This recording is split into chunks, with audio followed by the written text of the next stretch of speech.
Welcome, my dear students. In this session, we'll be taking up the third sectional mock test of quantitative aptitude for XGMT examination. Okay, so you can download the mock test from the Telegram group that is CAT-XAT-MBA. You can also scan and join the group and download the mock test. तो वहाँ से download करके पहले solve करो, फिर solution देखो या फिर डायरेक्टली सॉल्यूशन देखो, which ever way you prefer it. Better होगा कि पहले सॉल्व करो एक बार और then watch the solutions. You can also connect with me on Telegram at ADITYAKT. So let us start the questions. Question number 1 is, a survey was conducted to 100 people to find out whether they had read recent issues of Golmaal, a monthly magazine. The summarized information regarding readership in 3 months is given below. So 100 people have been surveyed for a magazine called Golmaal. The summarized information regarding readership is for 3 months. September, August and July. So there are 3 months. What is the number of surveyed people who have read exactly 2 consecutive issues? Exactly 2 consecutive issues. और मैं information क्या given है? Only September, September but not August, September and July, September, July, July and August and so on. So basically ये Venn diagram type question है. तो 3 अपन circles बना लेते हैं जुलाई, अगस्त और सितंबर के लिए.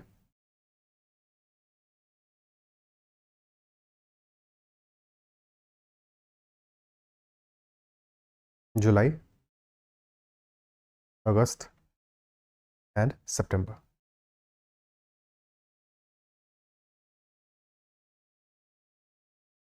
तो फर्स्ट इंफॉर्मेशन है ओनली सितंबर में number is 18. Only September is this section, खाली वाला बिल्कुल 18. ठीक है. सितंबर बट नॉट अगस्त, कौन सा सेक्शन होगा? सितंबर बट नॉट अगस्त. तो दिस इज, वन सेक, अरे यार कहाँ गया ये? हाँ, तो September but not August will be the section of September outside August. So this is the section and this total section is 23. This section is 23. So यहाँ से we can say that this will be equal to 5 because total 23 है. 18 already हम fill up कर चुके हैं. So remaining will be 5. 18 plus 5 23. September and July is 8. तो सितंबर और जुलाई में कॉमन जो है दैट इज 8. तो this value must be equal to 3. बढ़िया है, एकदम ऑर्डर में दिया हुआ है values so that easily fill up किया जा सके. सितंबर में टोटल है 28 and if total is 28 already हम क्या फिल कर चुके हैं? 18 प्लस 5 23 प्लस 3 26, बच गया 2, तो 2 आ गया यहाँ पे. जुलाई में टोटल इज 48. तो अभी जुलाई के लिए 1-2 वैल्यूज बची हैं, उसके बाद में कहानी देखते हैं. जुलाई एंड अगस्त का टोटल है 10. July and August will be here because this is not July and August only, this is July and August. तो पूरा का पूरा ये 2 वैल्यूज आएंगे. 3 प्लस 7 10, 7 आ जाएगा वैल्यू यहाँ पे. और जैसे ही 7 यहाँ पे आया, 7 प्लस 3 10 प्लस 5 15. तो this must be 33 only July. July and August 10 हो चुका है. None of the 3 months is 24. तो इसके बाहर की कहानी है 24. Now question is what is the number of surveyed people who have read exactly 2 consecutive issues out of the 3. ठीक है, आउट ऑफ द 3 लिखने का मतलब ये है, पर्पस ये है, यानी कि जुलाई अगस्त सितंबर की बात कर रहा है, उसके अलावा जो बाकी का है उसके बारे में कोई डिस्कशन नहीं है. आउट ऑफ द 3 यानी कि लगातार कॉन्सेक्यूटिव मंथ्स क्या क्या हो सकते हैं? जुलाई एंड अगस्त हो सकता है, अगस्त एंड सितंबर हो सकता है. Exactly 2 consecutive issues. ठीक है, यानी कि जुलाई एंड अगस्त हो तो फिर सितंबर नहीं होना चाहिए, और अगस्त एंड सितंबर हो तो फिर जुलाई नहीं होना चाहिए. तो July and August only and August and September only. That is what the question is asking. तो जुलाई अगस्त ओनली में हमारा आ जाएगा 7 and August and September only में आ जाएगा 2. तो 7 plus 2 9 will be our answer. Option B. Is that clear? Next question, question number 2. Professor B noticed something peculiar while entering the quiz marks of his 5 students into a spreadsheet. The spreadsheet was programmed to calculate the average after each score was entered. Professor B ने enter किए marks, entered the marks in a random order and noticed that after each mark was entered, the average was always an integer. Average was always an integer. So in ascending order, the marks of the students were 71, 76, 80, 82 and 91. But इसी order में enter किया है या किसी और order में enter किया, that we do not know. What we do know कि average was always an integer. जैसे ही कोई मार्क एंटर किया तो एवरेज इंटीजर है। पहला नंबर में तो कोई दिक्कत नहीं है, पहला नंबर एंटर करोगे, इंटीजर एंटर किया, इंटीजर ही आएगा एवरेज। जैसे ही सेकंड एंटर करोगे तो इंपॉर्टेंट क्या है, जब सेकंड नंबर एंटर किया होगा तो अगर सेकंड नंबर एंटर करने के बाद में सम ऑड होता तो हमारा एवरेज इंटीजर नहीं आता, और एवरेज अगर इंटीजर आ रहा है दैट इंप्लाइज कि सम इवन रहा होगा, तो पहले दो नंबर्स का सम इवन रहा होगा। Is that much clear? तो पहली इंफॉर्मेशन तो ये हुई कि फर्स्ट टू का अगर सम इवन आ रहा है, ठीक है, टोटल 5 नंबर्स है, तो अगर फर्स्ट टू का सम इवन आ रहा है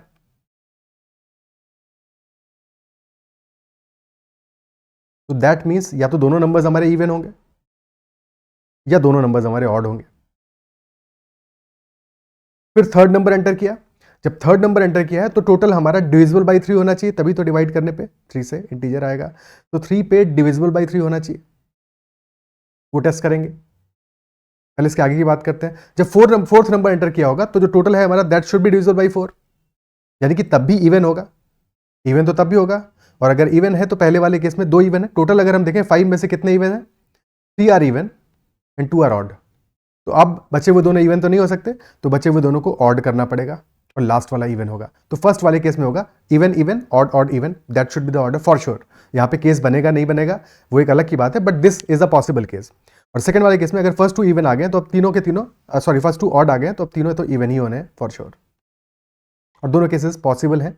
अब वैल्यूज पुट करके देखते हैं, वैल्यूज पुट करके देखते हैं, चेक करते हैं। ओके, तो अगर हम सेकंड वाला केस पहले लें, सेकंड वाले केस में पहले 2 ऑड हैं, तो 71 और 91 में से कोई भी किसी भी ऑर्डर फिल कर दो, इससे कोई फर्क नहीं पड़ेगा, बिकॉज दोनों को ऐड करने के बाद में हमारा सम इवन आ जा रहा है। और ऐड करने के बाद में कितना वैल्यू आ रहा है, दिस इज 162 और 162 हमारा ऑलरेडी क्या है, 6 + 2 + 1 सम आ रहा है 9, यानी कि this is divisible by 3, this is divisible by 3। तो 71 + 91 is divisible by 3, which implies कि अब जो थर्ड हमें नंबर एंटर करना है दैट शुड बी इवन। वो तो ऑब्वियस सी बात है, इवन बचे भी हैं तो ये भी ऑब्वियस है, लेकिन थर्ड नंबर हमारा खुद भी मल्टीपल ऑफ 3 होना चाहिए, बिकॉज अगर थर्ड नंबर मल्टीपल ऑफ 3 होगा only in that case total sum हमारा मल्टीपल ऑफ 3 बनेगा। क्या ऐसा कोई नंबर है? ना तो 76 मल्टीपल ऑफ 3 है, neither 80 is multiple of 3 nor 82 is multiple of 3, तो इसके बाद में not possible, not possible, given values से हम इंटीजर नहीं ला पाएंगे।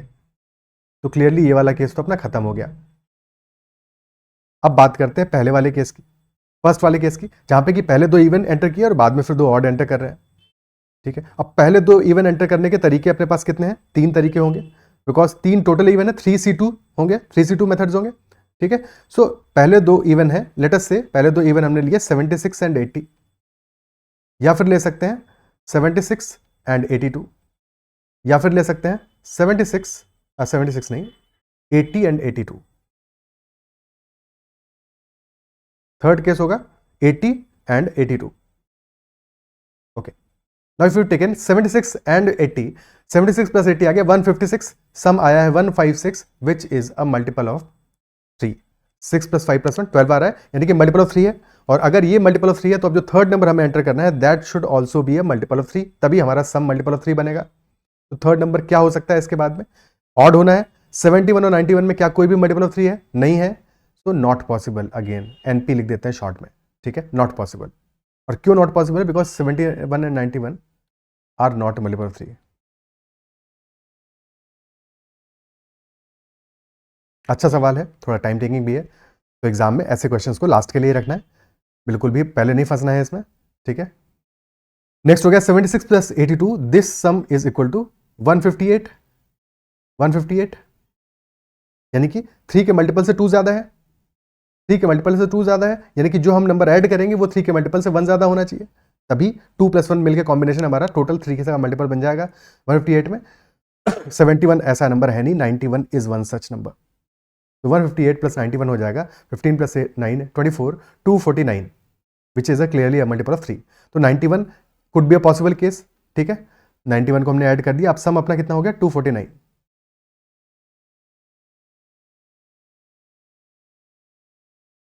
क्लियर है, और अब अगला आने वाला है 71, इसके बाद 71 ऐड करेंगे, 249 + 71 कितना हो जाएगा, दिस विल बी 240 + 70 310, 320 आ जा रहा है, 320 इज अ मल्टीपल ऑफ 4, कोई दिक्कत नहीं है। और फिर लास्ट में बचा अपना number is 80 which is clearly obviously 320 + 80 is 440। तो ये एक पॉसिबल केस हमारा बन गया 76, 82, 91, 71, 80। पर अभी लास्ट वाले केस में भी देखना है कि वहां पे कुछ बनने वाला है ठीक है, क्योंकि ऑप्शंस अगर हम देखें so we know for sure कि मल्टीपल केसेस नहीं बनेंगे, तो हमारा क्वेश्चन यहाँ पे खत्म हो जाता है। ठीक है, लास्ट वाला सिर्फ अपने तसल्ली के लिए चेक कर रहे हैं, एग्जाम में वो तसल्ली नहीं करनी है। बट यहाँ पे आंसर क्या आएगा, एग्जाम में पूछा है फोर्थ और फिफ्थ मार्क्स कौन से एंटर किए होंगे। फोर्थ एंटर किया है 71, फिफ्थ किया है 80, सो ऑप्शन सी आंसर आ जाएगा 71 और 80। ओके, लास्ट वाले में देखेंगे 80 plus 82 is 162 which is a multiple of 3, again same कहानी, नॉट पॉसिबल। तो the question number 2 is done finally. Next question पे चलते हैं, question number 3। A general of an army wants to create a formation of largest square with equal number of rows and number of army men in a single row from 36562 army men. After arrangement he found some army men remained misused. The number of such army men which remained misused was how much? Okay, तो total number हमें given है 36562। हमें एक formation form करना है which will be a square, यानी number of rows और number of army man in every row will be equal. तो परफेक्ट स्क्वायर रिमूव करना है और उसके बाद में मिनिमम नंबर बचना चाहिए, क्योंकि लार्जेस्ट स्क्वायर बनाना है, लार्जेस्ट स्क्वायर बनाना है। 36562 के आसपास का हमें परफेक्ट स्क्वायर सोचना पड़ेगा। तो अप्रॉक्सीमेशन करने में क्या कर सकते हैं, कोई एक रैंडम नंबर ले सकते हैं। ठीक है, कहीं से भी स्टार्ट करो, कोई फर्क नहीं पड़ता। लेट अस से तुमने 100 से स्टार्ट किया, 100 का square is 10,000 which is very low than this value. 200 का स्क्वायर करोगे which is 40,000 which is approximate है, आसपास है, पर फिर भी थोड़ा डिस्टेंस है, थोड़ा सा और कम करोगे। 190 का स्क्वायर करो, 99 का स्क्वायर होता है 361, तो 36,100, this is very close. But अभी भी 462 का डिफरेंस है। अब 191 का स्क्वायर कैलकुलेट करना है हमको। ठीक है, 191 का स्क्वायर कैसे कैलकुलेट करेंगे, जब भी देखो 190 के स्क्वायर से हमें नेक्स्ट वाला स्क्वायर कैलकुलेट करना है। तो 36100 तो 190 का स्क्वायर है, इसमें 190 ऐड कर दो और फिर 191 ऐड कर दो, तो दिस विल बी 191 का स्क्वायर। क्लियर है, 190 का square plus 190 plus 191 that is what is 191 का स्क्वायर। ओके, तो ये वैल्यू आ जाएगी हमारी 381 ऐड करोगे तो दिस विल बी 36481। इसके बाद में बच जाता है कितना, रिमाइंडर बच रहा है अपना 81, तो नन ऑफ दीज आंसर आ जाएगा। क्लियर है, ओके। अगर हमें 192 का स्क्वायर बनाना होता लेटेस्ट से, इस क्वेश्चन में तो नहीं बनाना है, पर अगर बनाना होता तो उस केस में हम पहले इसमें 191 ऐड करते, देन 192 ऐड करते और हमें 192 का स्क्वायर मिल जाता। क्लियर है, ठीक है। और अगर 195 का स्क्वायर चाहिए होता तब क्या करते, फिर हम 19, पहले तो 5 का स्क्वायर लिखते 25, देन 19 में उसका नेक्स्ट नंबर यानी 20 मल्टीप्लाई करते, तो 38025 would have been the value of 195 का स्क्वायर। अप्रिशिएट कर पा रहे हो इस बात को? ठीक है, क्वेश्चन हमारा डन हो गया, खत्म हो गया। ये स्पेस हमने खाली छोड़ दिया पूरा का पूरा, यही कर लेते काम, कोई बात नहीं। Next question, question number 4। All the page numbers from a book are added beginning at page number 1। However एक पेज ऐसा है, एक पेज नंबर ऐसा है जो थोड़ा खास है, जिसको 2 बार ऐड कर दिया हमने। ठीक है, उस पेज से कुछ स्पेशल रहा होगा तो 2 बार ऐड कर दिया और सम आ गया हमारा 1000। Sum obtained was 1000। Which page number was added twice? कौन सा पेज नंबर था, अब ये पता करना है। तो सारे कॉन्सेक्यूटिव पेज नंबर्स होंगे, let us say n are total number of page numbers. ठीक है, सो अगर ऐड करते हम सिर्फ उनको और डबल नहीं करते तो सम कितना आता, सम आता n इंटू एन प्लस 1/2, सम आता n इंटू एन प्लस 1/2। 1000 से छोटी वैल्यू होती, क्योंकि हमने एक नंबर को एक्स्ट्रा ऐड किया है, late us say that number is p, तो हमारा n into n plus 1/2 plus p is equal to 1000। Again हमें यहां पे भी अप्रोक्सीमेशन करना है और n की वैल्यू पुट करके देखना है कि 1000 के आसपास की वैल्यू मिले, बट 1000 से थोड़ी सी छोटी हो, सो दैट p के लिए वहां पे जगह बची रहे। तो अगर हम n इज इक्वल टू 40 लें यहाँ पे वैल्यू, तो 40 पे क्या बनेगा, this will be 40 into 41/2 which will be equal to 20 into 41, 820 आएगा। तो क्लियरली हमको इससे बड़ी वैल्यू चाहिए होगी। n इज इक्वल टू हमने 44 लिया, तो दिस विल बी 44 इंटू 45/2 यानी 45 इंटू 22 विच विल बी 990। तो now this is very close. और अगर n इज इक्वल टू 43 लेंगे तो वैल्यू आएगी 43 इंटू 44/2 यानी 43 इंटू 22। ठीक है, which will be much lesser than 990। कितना वैल्यू आएगा, दिस विल बी 43 इंटू 22 यानी कि 860 प्लस 86, तो दैट विल बी 946 आएगा। अब अगर 1000 करना है इसको तो इसमें 54 ऐड करना पड़ेगा, 946 में हमें तब 54 ऐड करना पड़ेगा, बट हमने n इज इक्वल टू 43 लिया यानी कि टोटल नंबर ऑफ पेजेस ही हमारे 43 हैं। Is that clear? ठीक है, बट साथ में एक और प्रॉब्लम है, इन जनरल किसी भी बुक में जो पेजेस होंगे वो नंबर होगा, इवन होना चाहिए, ऑड नहीं होना चाहिए। बट चलो वो फिर भी एक बार एरर हम एज्यूम कर लें, बट अगर n 43 यानी टोटल 43 पेजेस हैं तो 54 कैसे ऐड कर पाओगे डबल, वो जो नंबर है हमारा 43 से छोटा तो होना चाहिए ना, p should be less than और equal to n। Equal to n तो हो सकता है बट उससे बड़ा तो नहीं हो सकता। तो सेकंड वाला 43 वाला केस तो पॉसिबल ही नहीं है, तो सिर्फ एक ही केस पॉसिबल होगा when n is equal to 44। तो n इज इक्वल टू 44 पे this sum is 990, so p must be equal to 10, option C. Next question, if the roots x1 and x2 of the quadratic equation x square minus 2x plus c is equal to 0 also satisfy the equation 7x2 minus 4x1 is equal to 47, then which of the following is true? Which of the following is true? अगर x1 और x2 root हैं और इस equation में, तो सम of the roots क्या आएगा, x1 plus x2 will be equal to 2, और सेकेंड इक्वेशन में ऑलरेडी गिवन है, that is 7x2 minus 4x1 is equal to 47। पहले वाले में 4 को मल्टीप्लाई कर दो, तो इक्वेशन बन जाएगा हमारा 4x1, 4 से क्यों मल्टीप्लाई किया, बिकॉज माइनस में 4x1 आ रहा है, तो 4x1 जब ऐड करेंगे फाइनली सेकंड इक्वेशन को तो कैंसिल आउट हो जाएगा, दिस इज इक्वल टू 8। अब ऐड कर दो दोनों को, ऐड करते ही this will get cancel out, 7 plus 4 11x2 will be equal to 55, तो यहां से x2 will be equal to 55 by 11 यानी कि 5।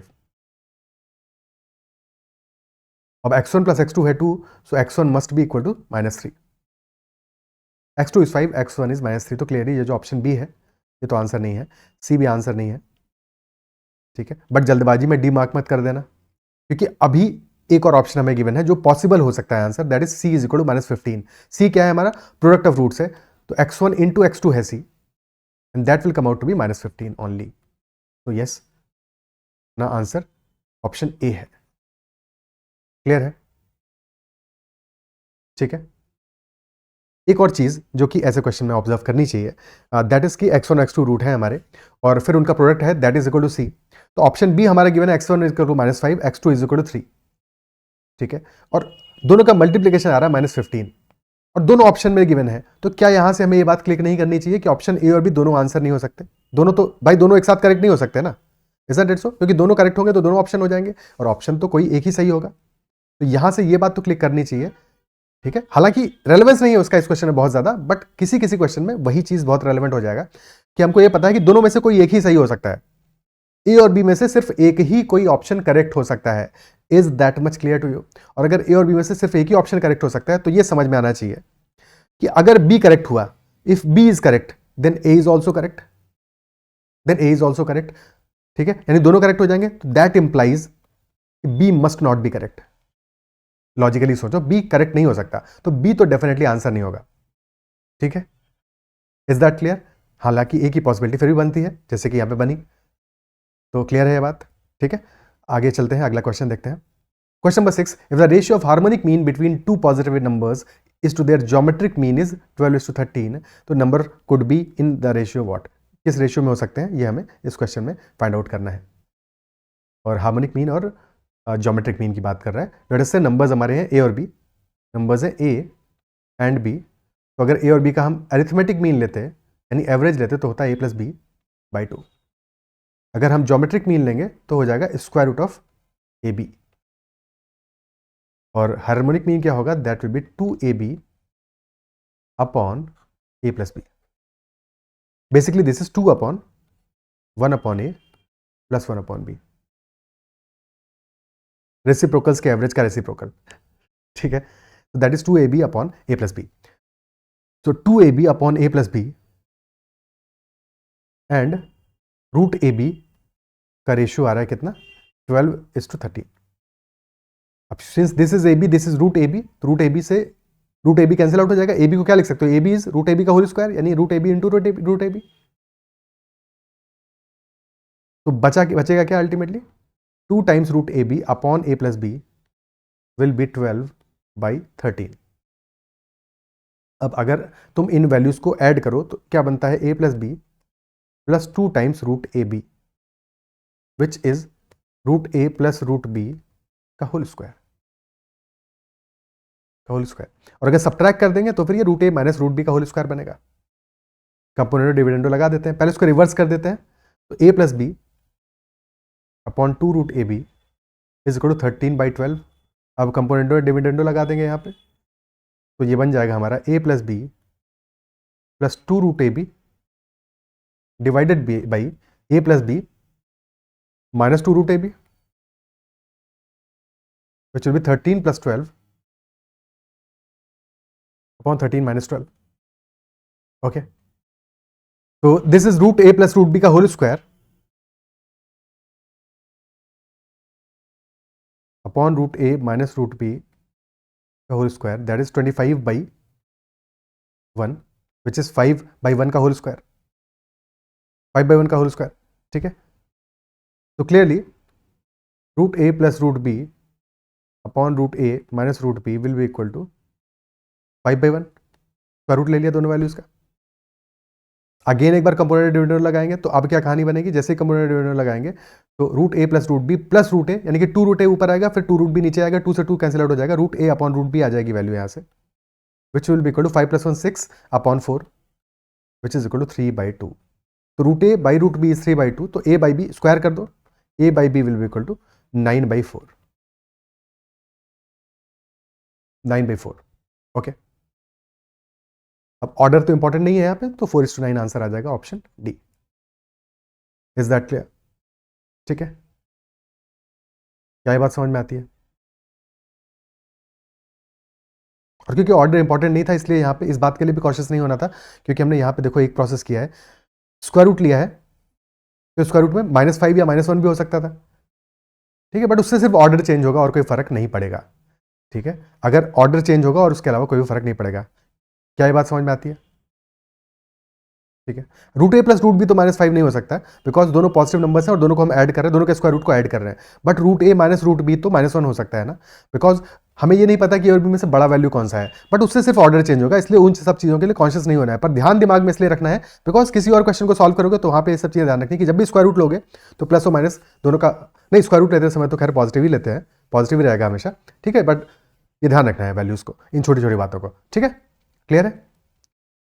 आंसर आ गया अपना ऑप्शन डी. स्क्वायर रूट लेते समय हमेशा सिर्फ पॉजिटिव वैल्यू ही लेंगे. बट यहाँ पे एक्चुअल में क्या है कि दिस इज डिफरेंट. दो चीज़ें हैं यहाँ पे, एक क्लैरिटी कर देता हूँ फिर से. देखो, अगर हमें इक्वेशन दिया है कि x square is equal to 25, तो since this is a quadratic equation, तो यहाँ पे दो रूट्स आएंगे, एक आएगा x इक्वल टू 5 और सेकंड आएगा x इक्वल टू -5. तो एक्चुअल में हमने ये काम किया है, हमने स्क्वायर रूट नहीं लिया है, यहाँ पे दो सॉल्यूशंस थे. ठीक है. तो ये वाला काम किया हमने. अगर होता x is equal to square root of 25, तब सिर्फ एक ही सॉल्यूशन आएगा, because this is a linear equation. सिर्फ एक सॉल्यूशन होगा और वो होगा x is equal to +5. Clear है? ओके. तो हमारा वाला काम एक्चुअल में ये वाला था, तो इसलिए यहाँ पे दोनों केसेस बनेंगे. Next question. 5 persons entered the lift cabin on the ground floor of a 7-storied building. Suppose that each of them independently and with equal probability can leave the cabin at any floor, beginning with the first. What will be the probability of all the 5 persons leaving at different floors? तो 5 persons lift cabin को enter किए हैं और 7-storied building है, यानी कि 7 में से किसी भी फ्लोर पे वो उतर सकते हैं. Suppose that each of them independently, ठीक है, इंडिपेंडेंट है, इक्वल प्रोबेबिलिटी है, बाकी कहानी समझ गए. और क्वेश्चन है probability of all the 5 persons living at different floors. तो इसकी प्रोबेबिलिटी निकालनी है. टोटल केसेस कितने बनेंगे? प्रोबेबिलिटी है number of favourable events divide by number of total events या सैंपल स्पेस. टोटल इवेंट्स यहाँ पे क्या आएगा? हर एक के पास पूरी चॉइस है, 7 में से कहीं पे भी उतरे, तो टोटल 5 पर्सन सबके पास 7 चॉइसेस हैं. 7 × 7 × 7 × 7 × 7 7 to the power 5, that is total choices. But इस बात की प्रोबेबिलिटी कि सारे के सारे डिफरेंट फ्लोर पे उतरे, तो केसेस क्या बनेंगे? यानी कि एक बंदा के पास 7 चॉइसेस होगी. ठीक है. एक कोई फ्लोर उसने सेलेक्ट कर लिया, अब दूसरे वाले के पास 6 फ्लोर बचे, उसने भी एक फ्लोर सेलेक्ट कर लिया, थर्ड वाले के पास 5 फ्लोर, फिर 4 फ्लोर, फिर 3 फ्लोर. तो दिस इज अवर काम का केस और टोटल केस है 7 to the power 5. तो आंसर आ जाएगा 7 × 6 × 5 × 4 × 3 divided by 7 × 7 to the power 4. एक 7 को सेपरेट किया ताकि उड़ा सके. ठीक है. Now this is 6 × 5 30 × 12 360 divide by 7 to the power 4. 7 square is 49, 49 का स्क्वायर इज 2401. 2401. 7 cube is 343. ठीक है. तो 2401 वैल्यू आ गया. अब अप्रॉक्सीमेटली वैल्यू कितना आने वाला है? तो ऐसे समझ लो कि 2401 में से एक 1 हटा दो लास्ट वाला, तो 360 अपॉन 2400 हो गया, या 360 अपॉन 2400 है. ठीक है. तो क्लियरली ये ऑप्शन हमारा 0.15 के आसपास आएगा. भाई इसका 10% है 240 और 5% होगा 120, तो 15% आ गया. ठीक है. अब एक आखिरी का छोटू का 1 के लिए क्या करोगे? ऑप्शन बी आंसर है. क्लियर है? ठीक है. Next question, the time taken by 4 men to complete a job is double the time taken by 5 children to complete the same job. Time taken by 4 men to complete a job is double the time, यानी वो double time ले रहे हैं. तो अगर 4 men are taking double the time by 5 children, तो that implies कि 8 men will be taking same time as 5 children. 8 men will be taking same time as the 5 children. क्या ये बात अप्रिशिएट कर पा रहे हो? ठीक है. और साथ में गिवन है each man is twice as efficient as a woman. और मैन की एफिशिएंसी बच्चे से कम है, क्योंकि 5 बच्चे उतना काम कर रहे हैं जितना कि 8 मैन कर रहे हैं. बहुत नाइंसाफी है तो. ठीक है, यानी कि हद मकारी चल रही है. तो 8 men 5 चिल्ड्रन के बराबर काम कर रहे हैं. मेन की एफिशिएंसी कम है, बट वुमेन की डबल है, यानी कि वुमेन की एफिशिएंसी उससे भी कम है. Okay, so let us assume कि वुमेन का efficiency is equal to man और चाइल्ड का एफिशिएंसी का रेशियो क्या आएगा, क्योंकि 8 men are equal to 5 children. That implies कि अगर मैन की एफिशिएंसी 5 मानते हो तो चाइल्ड की एफिशिएंसी 8 हो जाएगी. बट क्योंकि मैन की एफिशिएंसी डबल है वुमन की, तो सब चीज़ों को इंटीजर में रखने के लिए मैन की एफिशिएंसी को 10 मान लो, तो चाइल्ड की एफिशिएंसी आ जाएगी 16. ठीक है, तो अगर मैन की एफिशिएंसी 10 है तो वुमन की एफिशिएंसी हो जाएगी 5, क्योंकि हाफ होनी है, और चाइल्ड की हो जाएगी 60. ये सारी वैल्यूज आ गई. फिर क्वेश्चन हमसे कह रहा है how long will 12 men 10 children and 8 women take to complete a job given that a child would finish the job in 20 days. तो वर्क हमारा कितना हो गया टोटल?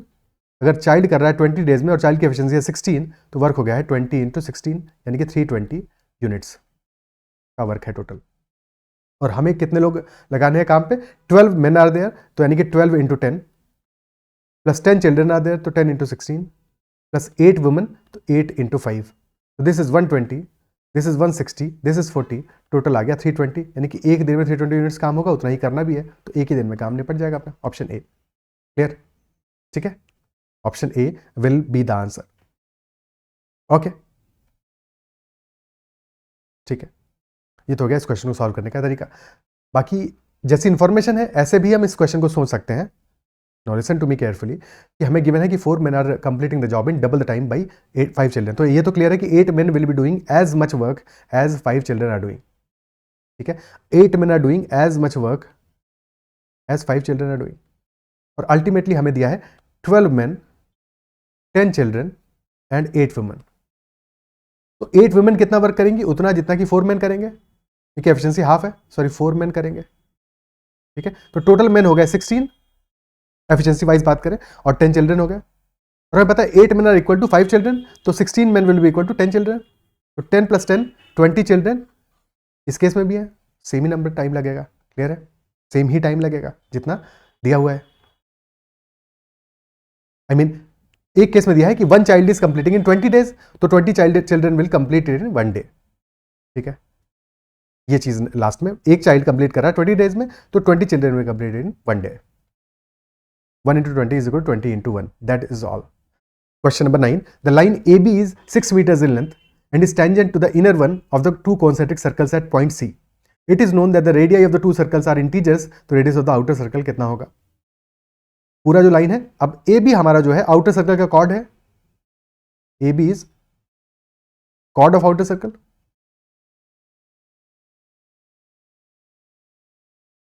और सेंटर दोनों सर्कल्स का सेम है, बिकॉज कॉन्सेंट्रिक है. कॉन्सेंट्रिक यानी कि कॉमन सेंटर है उनका, सेम सेंटर है, तो सेंटर दोनों ही सर्कल्स का सेम है. तो फॉर आउटर सर्कल भी सेंटर यही होगा. अब अगर सेंटर से हम मिलाएंगे सी को, तो this will be perpendicular to A B. If this value is O, तो O C will be perpendicular to A B. ये प्रॉपर्टी है. ठीक है, अगर कोई भी कॉर्ड है तो उस कॉर्ड को अगर सेंटर से मिलाओगे, सेंटर से परपेंडिकुलर ड्रॉप करोगे उस कॉर्ड पे, तो वो परपेंडिकुलर बाइसेक्ट करेगा. ठीक है, any perpendicular from centre to the chord will bisect the chord, यानी कि AC और BC भी इक्वल होंगे. अगर टोटल 6 है तो AC will be equal to 3, and if AC is equal to 3, अब AO को मिलाएं, सो ये भी इंटीजर आने वाला है, AO भी इंटीजर होगा. OC के बारे में तो कुछ गिवन नहीं है, बट हमें ये पता है कि दोनों का रेडियाई जो है दैट इज इंटीजर. तो OC भी तो रेडियाई ही है छोटे वाले सर्कल का, OC भी तो रेडियाई ही है कि नहीं? ठीक है, सो OC भी इंटीजर होगा, AO भी इंटीजर होगा. तो क्लियरली ये पाइथागोरियन ट्रिपलेट बन रहा है हमारा. कौन सा? 3, 4 एंड 5. 3, 4 and 5 clearly. तो यहां से हमें क्या वैल्यू मिल जाएगा? Radius of the outer circle will be 5. Option A. Is that clear? Question खत्म. क्या ये बात समझ में आती है? ठीक है, नेक्स्ट क्वेश्चन करते हैं। Question number 10, the diameter of a hollow cone is equal to the diameter of a spherical ball. If the balls नहीं होगा, बॉल एक ही बॉल है, सिंगल बॉल है। If the ball is placed at the base of the cone, what portion of the ball will be outside the cone. ऐसे समझ लो कि कोन है हमारा, जैसे कि आइसक्रीम का कोन होता है, और उसमें ऊपर से तुम बॉल, आइसक्रीम का बॉल डाल रहे हो, ठीक है, और दोनों का जो डायमीटर है दैट इज सेम। तो कितना पोर्शन बाहर रहेगा, कितना पोर्शन अंदर रहेगा, that is what the question is. ठीक है, तो अगर आइसक्रीम से इसलिए कंपेयर करा है क्योंकि आइसक्रीम वाला से तुमको फील आ जाएगा, समझ में आ जाएगा कि आइसक्रीम में भी जब डालते हो ऊपर से पूरा का पूरा वो स्फेयर, तो बाहर रहता है ना कितना सारा पोर्शन, इजंट इट सो। और वहां से ये समझ में आएगा कि क्योंकि काफी सारा पोर्शन वहां पे बाहर रहता है, तो पॉसिबिलिटी है कि 100% वाला तो डेफिनेटली आंसर नहीं होगा, पूरा का पूरा अंदर चला जाए, अनलेस कि बहुत छोटा सा स्फेयर होता है। ठीक है, बट इसको एक बार प्रॉपर्ली डायग्राम बना के समझते हैं। तो लेट अस से ये हमने बनाया अपना कोन,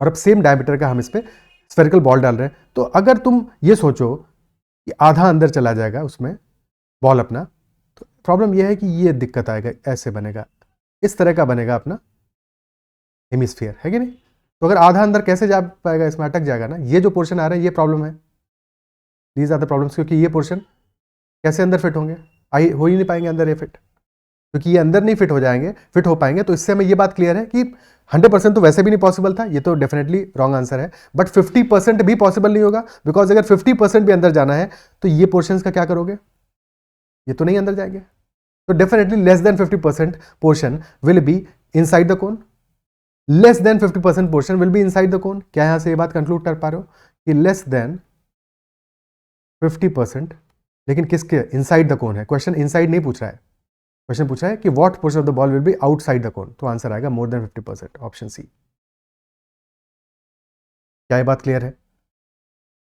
ठीक है, ओके। एक और डायग्राम बना लेते हैं कि एक्चुअल में जो सिचुएशन होगा या सिनारियो होगा। हालांकि इतने पे क्वेश्चन खत्म हो जाता है, और इस अंडरस्टैंडिंग से इजी क्वेश्चन था अगर ये समझ रहे हो। ठीक है, तो कुछ ऐसा बनेगा डायग्राम। अब मैं एग्जैक्टली बना पाऊंगा नहीं बना पाऊंगा, क्योंकि ऐसा कोई टूल अवेलेबल नहीं है जिससे हम प्रॉपरली ये हेमिस्फीयर बना सकें, पर ऐसा समझ लो कि दिस इज द हेमिस्फीयर, और इक्वल करना है हमको डायमीटर को, तो समहाउ ये यहाँ पे आएगा। ठीक है, डायमीटर, तो दिस इज क्लियरली ये हमारा सेंटर है, अगर तो this will be equal to r, और ऊपर देखेंगे so this total this is equal to r, तो छोटा वैल्यू आ रहा है थोड़ा सा। ठीक है, क्लियर है कि अपना 50% से कम वैल्यू इनसाइड होगा, तो आउटसाइड वाला वैल्यू मोर देन 50% होगा। नेक्स्ट क्वेश्चन करते हैं। ये कहानी तो हो गई कि you can connect with Telegram at ADITYKT and join the Telegram group CATZAT MBA। Question by 11. Four sisters, Suvarna, Tara, Uma and Vibha are playing a game such that the loser doubles the money of each of the other players from her share. तो जो हारेगा वो बाकी सबका पैसा double करेगा, जितना उनके पास पैसा होगा वो डबल करेगा। ठीक है, फर्क नहीं पड़ता। तो अगर वो डबल कर रहा है बाकियों का पैसा, इसका मतलब उसके खुद के पास इतना पैसा होना चाहिए, ये भी तो बात है। The played 4 games, they played 4 games, the नहीं, they played 4 games and each sister lost 1 game in alphabetical order. यानी कि जिसका अल्फाबेटिकल ऑर्डर में नाम पहले आ रहा था उसने पहले गेम को हारा, और बाद वाले ने बाद में हारा। ठीक है, at the end of the 4th game each sister had ₹32। यानी कि हमें एंड वाला कंडीशन पता है, स्टार्ट वाला कंडीशन हमें पता करना है। How many rupees did Suvarna start with, starting में सुवर्णा के पास कितने पैसे थे, दैट इज द क्वेश्चन, और एंड में सबके पास पैसे इक्वल हैं, तो STUV। तो एंड में, end of the 4th game, तो एंड ऑफ 4th गेम में सबके पास है 32।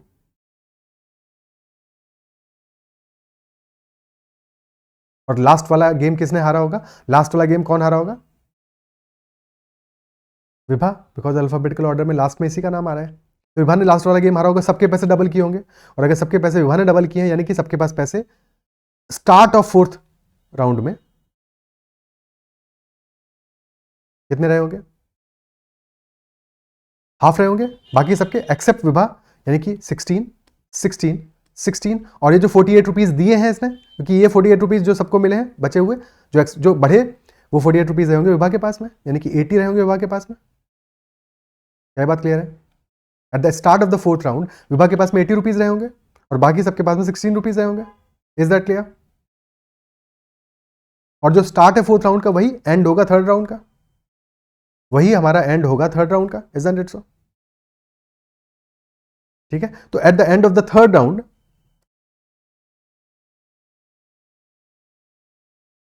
ये पिक्चर बन रहा है हमारा। और थर्ड राउंड कौन लूज किया है? थर्ड राउंड लूज की है उमा, यानी कि उमा ने सबके पैसे डबल किए होंगे। और अगर उमा ने सबके पैसे डबल किए तो उमा के अलावा बाकी सबके पैसे हाफ कर दो, 8 8 एंड 40, तो 40 प्लस 16 56 ऐड कर दो उमा के में, तो 16 प्लस 56 विल बी 72। यानी कि ये हमारा सिचुएशन बनेगा कब का? ये है स्टार्ट ऑफ थर्ड राउंड या फिर एंड ऑफ सेकेंड राउंड का ये पिक्चर है। और सेकेंड राउंड किसने लूज किया है? सेकेंड राउंड लूज किया है तारा ने, तो तारा ने सबके पैसे डबल किए होंगे। तो eight the start of second round क्या अमाउंट रहा होगा सबके पास में? सबका पैसा तारा के अलावा हाफ कर दो, तो 4 36 20, और कितना अमाउंट बचा? 20 36 56 प्लस 4 60, तो 68 अमाउंट रहा होगा तारा के पास at the start of second round या फिर end of first round. First round lose किया है सुवर्णा ने, सुवर्णा ने सबके पैसे डबल किए हैं, सबके पैसे हाफ कर दो, 34 18 10, और कितना आ गया? 34 प्लस 18 इज 52 प्लस 10 62, तो प्लस 62 करोगे वैल्यू आ जाएगा 66 at the start of first round. Amount which Suvarna is 66 rupees, option C. Clear है? ओके, नेक्स्ट क्वेश्चन करते हैं। If mod of r minus 6 is equal to 11, mod of 2q minus 12 is equal to 8, then what is the minimum possible value of q upon r? q upon r की minimum possible value क्या होगी? देखो कभी भी mod हमें given है, let us say हमें mod given है mod of x minus 3 is equal to 9, अगर ये given है तो बेसिकली mod का मतलब ये हुआ कि x का हम 3 से नंबर लाइन पे अगर हमने 3 पुट किया है तो ये देख रहे हैं कि 3 से 9 की डिस्टेंस पे कौन सी वैल्यूज हैं, 3 से 9 की डिस्टेंस पे कौन सी वैल्यूज है। अब 9 की डिस्टेंस हम राइटवर्ड्स भी जा सकते हैं और फॉरवर्ड भी जा सकते हैं, बैकवर्ड भी जा सकते हैं। तो 9 हम ऐड करेंगे 3 में तो वैल्यू आएगी 12, 9 हम सब्ट्रैक्ट करेंगे तो वैल्यू आएगी -6, यानी कि x का सॉल्यूशन क्या आएगा यहाँ से? x will be equal to -6 and 12। क्या ये बात अप्रिशिएट कर पा रहे हो? क्योंकि इससे मॉड तुम्हारे लिए ज़्यादा आसान बनेगा, बजाय कि केसेस बनाओ कि r ग्रेटर देन 6 है, लेस देन 6 है। तो जब भी सिंपल तरीके से मॉड गिवन हो तो क्लियरली बस तुम्हें डिस्टेंस नंबर लाइन पे स्टैब्लिश कर लेना है। सिमिलरली अब देखो mod of r minus 6 is equal to 11, यानी कि r 6 से डिफरेंस जो r का है वो कितना है? 11 का है। 6 से 11 के डिफरेंस पे क्या क्या वैल्यूज होंगी? वही r की वैल्यूज आ जाएंगी। सो 6 प्लस 11 इज 17, 6 माइनस 11 इज -5, तो r की दो वैल्यूज आएंगी 17 एंड -5। अब यहाँ पे मॉड ऑफ 2q माइनस 12, तो 2 को पहले कॉमन ले लो, 2 को कॉमन ले लो, बच जाएगा q माइनस 6 का मॉड इज इक्वल टू 8, 2 को फिर डिवाइड कर दो तो 8/2 यानी कि 4, तो q माइनस 6 का मॉड इज इक्वल टू 4, यानी कि q से 4 की q और 6 के बीच का जो डिफरेंस है दैट इज 4। 6 से 4 के डिस्टेंस पे कौन कौन सी वैल्यूज होंगी? 6 plus 4 10, 6 minus 4 2, these are the two values and we need to find out minimum possible value of q upon r। q upon r की मिनिमम पॉसिबल वैल्यू क्या आएगी? टोटल केसेस कितने बनेंगे? टोटल 4 ही cases बन रहे हैं, 2 r की values है, 2 q की वैल्यूज है। सारे केसेस को स्टैब्लिश करके देख लो, अदरवाइज लॉजिकली सोचे तो यहाँ पे क्या होगा, क्योंकि एक माइनस वैल्यू भी है हमारे पास, निगेटिव वैल्यू भी है, तो minimum possible value should be negative, that should be negative, isn't it so? तो क्लियरली बी या सी तो आंसर नहीं होगा, minimum possible value should be negative. और अगर मिनिमम पॉसिबल वैल्यू हमारा निगेटिव होगा तो r को तो पक्का -5 हमको रखना है, फिर ये तो क्लियर है। और r को -5 रखोगे तो दो वैल्यूज मिलने वाली है, एक मिलेगा हमको 2 अपॉन -5 और एक मिलेगा 10 अपॉन -5। और क्योंकि निगेटिव है तो जितना बड़ा न्यूमरेटर होगा अब हमारा उतनी ज्यादा बड़ी निगेटिव वैल्यू आएगी, यानी कि उतना लेसर वैल्यू आएगा, तो हमारा आंसर होगा 10 अपॉन -5 एंड नॉट 2 अपॉन -5। तो ऑप्शन ए भी आंसर नहीं होगा, ऑप्शन डी आंसर होगा, दैट इज -2, 10 अपॉन -5 यानी कि -2। क्लियर है? अप्रिशिएट कर पा रहे हो इस बात को? तो एक अच्छा सिंपल क्वेश्चन था जहां पे कि हमें अपने अंडरस्टैंडिंग को प्रॉपरली लगाना था ताकि इस क्वेश्चन को सही से सॉल्व कर पाए, और ट्रैप भी था। Okay, next question, question number 13। 3 labeled boxes containing red and white cricket balls are all mislabeled. All the boxes are mislabeled. It is known that one of the boxes contains only white balls and one contains only red balls. एक ऐसा box है जिसमें कि सिर्फ white balls हैं, एक ऐसा box है जिसमें कि सिर्फ रेड बॉल्स हैं। The third contains a mixture of red and white, third में रेड भी है व्हाइट भी है। You are required to correctly label the boxes with the labels red, जिसमें रेड होंगी उसको रेड लेबल करोगे, जिसमें व्हाइट होंगी उसको व्हाइट लेबल करोगे, जिसमें दोनों तरह की बॉल्स हैं उसमें रेड एंड व्हाइट लेबल करोगे। और हमारे पास तरीका क्या है, by picking a sample of one ball from only one box, सिर्फ एक बॉल हम पिक कर सकते हैं और वो भी सिर्फ एक बॉक्स से। तो what is the label on the box you should sample, basically एक लॉजिकल रीजनिंग टाइप का ही क्वेश्चन है ये तो, ठीक है। सो क्या हमारा आंसर, क्या हमारा अप्रोच होना चाहिए, गिवन क्या है, वेरी इंपॉर्टेंट फर्स्ट स्टेटमेंट, ये 3 लेबल्ड बॉक्सेस हैं containing red and white cricket balls और ऑल आर मिसलेबल्ड। ये नहीं कह रहा है कि some are mislabelled, it is saying that all are mislabelled, यानी कि सबको लेबलिंग गलत हुआ है। रेड वाले का लेबलिंग, जिसमें भी एक्चुअल में रेड बॉल्स रही होंगी सिर्फ, उसका लेबलिंग भी गलत होगा, जिसमें सिर्फ व्हाइट रही होंगी उसका भी लेबलिंग गलत होगा, और जिसमें रेड और व्हाइट दोनों रहेंगी उसका भी लेबलिंग गलत ही होगा। Isn't it so? ठीक है। सो एक्चुअल में हम मान लेते हैं करेक्ट कॉम्बिनेशन में एक हमारा बॉक्स होगा जिसमें कि only red balls will be there, एक बॉक्स होगा जिसमें कि only white balls will be there, और एक बॉक्स होगा जिसमें कि red and white both balls are there.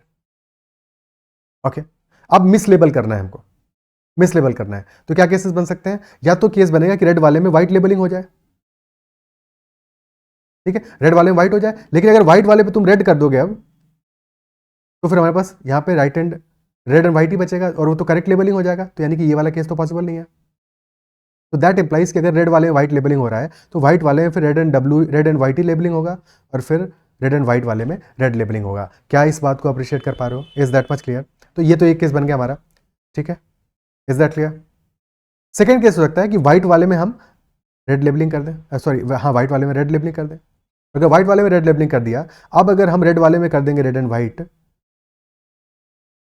तो फिर यहाँ पे केस क्या बनेगा, रेड एंड व्हाइट पे क्या लेबलिंग होगा, व्हाइट का लेबलिंग होगा।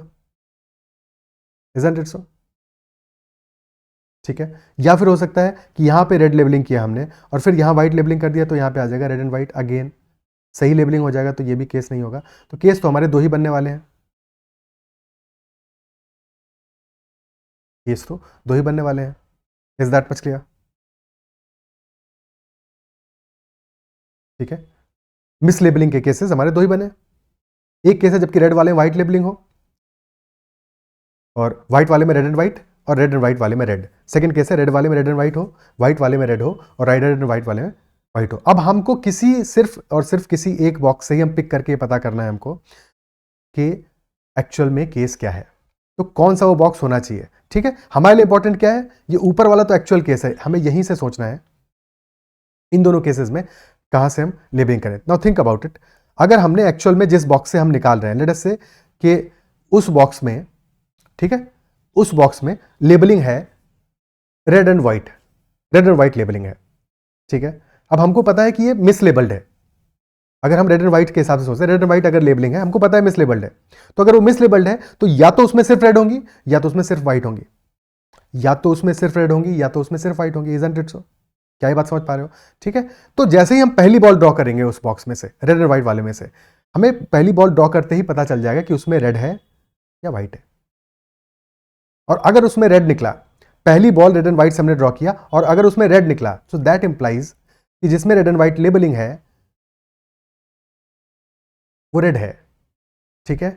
तो हमें पता चल गया कि ये हमारा ये पहला वाला केस है, पहला वाला केस है, यानी रेड एंड व्हाइट वाले में अगर रेड है तो क्लियरली जिसमें रेड लिखा हुआ है उसमें व्हाइट होगी, और जिसमें व्हाइट लिखा हुआ है उसमें रेड एंड व्हाइट होगी। क्या ये बात समझ पा रहे हो? ठीक है। और अगर हमने रेड व्हाइट से बॉल निकाला और पहला बॉल हमारा व्हाइट निकला, पहला बॉल हमारा व्हाइट निकला, तो फिर हमें पक्का पता है फिर सेकंड वाला केस है, यानी कि रेड एंड व्हाइट में एक्चुअल में सारी व्हाइट बॉल्स हैं, और जिसमें व्हाइट लेबलिंग हुआ उसमें सारी रेड होंगी, और इसमें रेड लेबलिंग है उसमें सारी रेड एंड व्हाइट होंगी।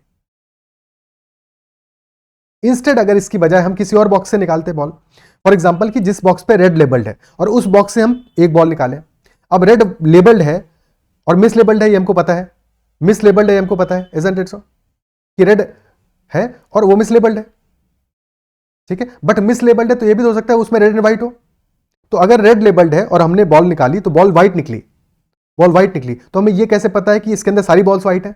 ऐसा हो सकता है कुछ रेड भी हो, तब भी तो मिसलेबल्ड होगा, तब भी तो मिसलेबल्ड होगा, इजंट इट सो। तो हमें क्या करना चाहिए ऐसे केसेस में, ऐसे केस में हमको उस बॉक्स को सिलेक्ट करना है जिसमें कि मिक्स है दोनों बॉल्स का। क्या इस बात को समझ पा रहे हो?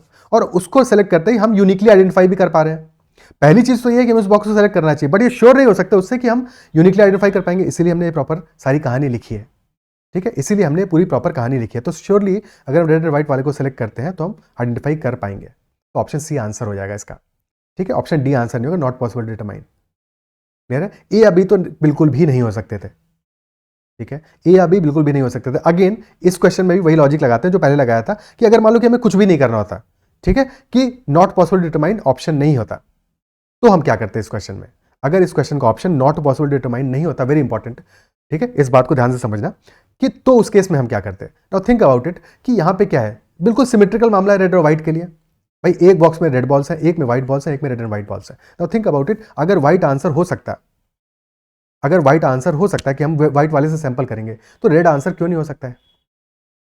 जिस लॉजिक से व्हाइट आंसर हो सकता है उसी लॉजिक से रेड भी आंसर हो सकता है, क्योंकि सिमेट्रिकल मामला है। जब भी मामला सिमेट्रिकल होगा तो वहां बिल्कुल कहानी बनेगी। तो व्हाइट और रेड अगर उनमें से एक भी आंसर पॉसिबल होता, दूसरा आंसर भी पॉसिबल होता, यानी दोनों साथ में भी आंसर हो सकते थे, और इसलिए दोनों में से कोई भी आंसर नहीं होगा। क्या ये बात समझ पा रहे हो कि अगर व्हाइट आंसर होता, यानी कि व्हाइट अगर क्वालिफाई करता कि व्हाइट वाले बॉक्स से निकाल लो भाई काम हो जाएगा अपना, तो रेड वाले बॉक्स से निकालते, उससे भी हमें आइडेंटिफाई कर लेते, तो दोनों ही आंसर हो जाते हैं। और क्योंकि दोनों ऑप्शन में गिवन नहीं है, तो ये पक्की बात है कि ये दोनों ही आंसर नहीं हो सकते, क्योंकि दोनों आंसर कैसे होंगे? आंसर तो एक ही सही होने वाला है ना, मल्टीपल चॉइस में ऐसा तो नहीं है ना कि मल्टीपल करेक्ट आंसर हो सकते हैं, आंसर तो एक ही करेक्ट होने वाला है। तो क्लियरली ऑप्शन ए अभी तो करेक्ट आंसर नहीं होगा। Is that much clear? ठीक है, बाकी अल्टीमेटली सॉल्व करके, क्योंकि हमें डी को एलिमिनेट करना था, इसलिए हमें ये सारी कहानी लिखनी पड़ी। ठीक है, आगे बढ़ते हैं, अगला क्वेश्चन करते हैं। Next is, four friends start from four towns which are at the four corners of an imaginary rectangle. They meet at a point which falls inside the rectangle after traveling the distance of 40, 50 and 60 meters. The maximum distance that the fourth could have traveled is approximately what? Fourth ने जो maximum distance travelled की होगी वो कितनी होगी? हमारा purpose क्या है, हमें फोर्थ वाले की डिस्टेंस को मैक्सिमाइज करना है, और बाकी तीन की डिस्टेंस हमें गिवन है। और ये सारे लोग जो है ये चार टाउन से, जो कि एक रेक्टेंगल फॉर्म कर रहे हैं, उससे इनसाइड जा रहे हैं कहीं और मिल रहे हैं। ठीक है, नाउ थिंक अबाउट इट। तो एक अगर हम रेक्टेंगल के अंदर डायगोनल्स को मिलाएं,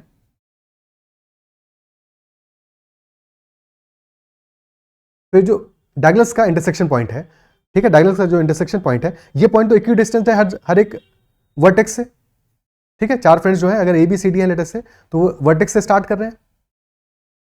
ठीक है, तो ये तो इक्वी डिस्टेंट है, तो अगर वो इंटरसेक्शन पॉइंट पे मिलेंगे तो सब सारी डिस्टेंस इक्वल होंगी। Isn't it so? क्या बात समझ में आती है? ठीक है, बट अगर इंटरसेक्शन पॉइंट से मान लो कि हम थोड़ा सा ऊपर की तरफ चले जाएं, लेटर से इस पॉइंट पे मिले, अगर इस पॉइंट पे मिल रहे हैं तो क्लियरली ये जो पॉइंट है हमारा, this point is closer to A से क्लोज है, ए से क्लोज है, बी और डी से इक्वी डिस्टेंट है, बट सी से दूर है, सी से दूर है। तो अगर हमें डिस्टेंस मैक्सिमाइज करना है एक पॉइंट से, तो उससे दूर लेके जाना है हमको पॉइंट को, उस पॉइंट से हमें जितना ज्यादा डिस्टेंस पे पॉसिबल उतना डिस्टेंस पे लेके जाना है। Isn't it so? और कहां पे, किस डायरेक्शन में? जो उसके एग्जैक्टली डायमेट्रिकली अपोजिट पॉइंट है उसकी तरफ। क्या इस अप्रोच को समझ पा रहे हो कि डायमेट्रिकली अपोजिट पॉइंट की तरफ हमें लेके जाना है, सो दैट हम मैक्सिमाइज कर सके अपनी डिस्टेंस को for the fourth person. Clear है? Okay, that is first thing. Second property यहां पे जो समझनी पड़ेगी वो भी देख लेते हैं एक बार। सेकेंड प्रॉपर्टी ये होती है यहां पे कि जब भी हमने कोई रेक्टेंगल लिया, रेक्टेंगल हो या फिर स्क्वायर हो, because square is also a rectangle, a type of rectangle, और लेटर से उसके अंदर हमने एक पॉइंट चूज किया। Now these are A B C and D, और पॉइंट है हमारा पी। अब पी का हम डिस्टेंसेस देखें, ए से, बी से, सी से एंड डी से। ठीक है, so the property is that P A square plus P C square is equal to P B square plus P D square, क्योंकि इस प्रॉपर्टी के बिना ये क्वेश्चन नहीं सॉल्व होगा। तो पी ए स्क्वायर प्लस, यानी कि पॉइंट पी का डायमेट्रिकली अपोजिट दो पॉइंट से जो स्क्वायर्स का सम आएगा, डिस्टेंस के स्क्वायर्स का सम आएगा, वो इक्वल टू होगा बाकी बचे हुए दो पॉइंट्स के स्क्वायर्स का से डिस्टेंसेस के स्क्वायर का सम। ठीक है, तो this you have to understand. बाकी प्रूफ इसका कोई बहुत टिपिकल नहीं है, प्रूफ ऐसे समझो कि उसके लिए पाइथागोरस थ्योरम अप्लाई करोगे तो आंसर क्लियरली तुम्हें समझ में आ जाएगा कि ऐसा क्यों होता है। ठीक है, सारे के सारे हमारे राइट एंगल ट्रायंगल्स बनेंगे। अब अगर ये डिस्टेंस हमारी लेटर से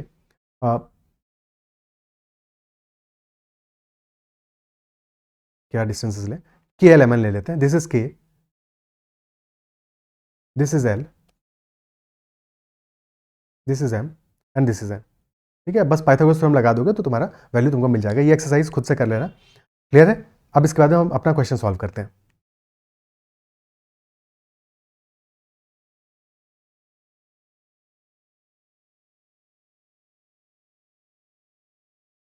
फिर रेक्टेंगल बनाया हमने।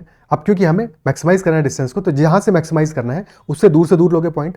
ठीक है, 40, 50 और 60 डिस्टेंसेस दी हुई हैं, तो यानी कि जो सबसे मिनिमम डिस्टेंस होगी, यानी कि 40 जो सबसे मिनिमम है, वो हम डायमेट्रिकली ऑपोजिट पॉइंट पे लेंगे। ठीक है, तो यहां से हमने 40 लिया, दिस शुड बी 40 और ये वैल्यू 50 होगा and this will B 60, so that अब ये जो डिस्टेंस आएगा हमारा ये मैक्सिमम आए। ये सबसे इंपॉर्टेंट पार्ट है कि 40 की बजाय 50 वहां पे ले लोगे तो मैक्सिमाइज नहीं कर रहे हो तुम डिस्टेंसेस को, क्लियर है, इसीलिए मैक्सिमम डिस्टेंस पूछा हुआ है। अब प्रॉपर्टी अप्लाई कर देते हैं अपनी, तो यानी कि 40 का स्क्वायर प्लस से दिस इज x, तो प्लस x का square will be equal to 60 का स्क्वायर प्लस 50 का स्क्वायर। तो 40 का square 1600 plus x square is equal to 3600 plus 2500, तो x square will be equal to 6100 minus 1600 which is 4500, that is x का square. तो x क्या आ जाएगा, स्क्वायर रूट ऑफ 4500, और 45 का स्क्वायर रूट क्या होगा, 6 से 7 के बीच में होगा। ठीक है, अराउंड 65 का स्क्वायर क्या बनेगा, 5 का स्क्वायर इज 25, 6 इंटू 7 4225, तो clearly this is around 67 metres, तो ऑप्शन ए आंसर आ जाएगा। Is that clear? ठीक है, वैसे भी क्योंकि डिटरमाइन कर सकते हैं तो कैन डिटरमाइन आंसर नहीं होगा, बी और सी हो नहीं सकते, तो ऑप्शन ए ही आंसर होना है। ठीक है, नेक्स्ट क्वेश्चन करते हैं। Let gx is equal to maximum of 5 minus x and x plus 2, तो the smallest possible value of gx क्या होगा, smallest possible value of gx। और gx हमारा एक फंक्शन है जो कि 5 माइनस एक्स और x प्लस 2 में से जो भी मैक्सिमम वैल्यू होती है उसको लेता है। ठीक है, दोनों हमारी 5 माइनस एक्स क्या है, this will be a straight line, graph पे स्ट्रेट लाइन बनेगा, और x प्लस 2 भी एक स्ट्रेट लाइन बनेगा।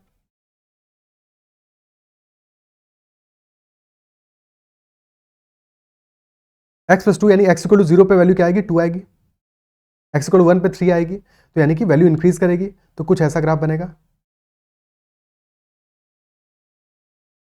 स्लोप 1 है, स्लोप 1 है, ठीक है, कुछ ऐसा ग्राफ बनेगा, इंक्रीज करेगा ये।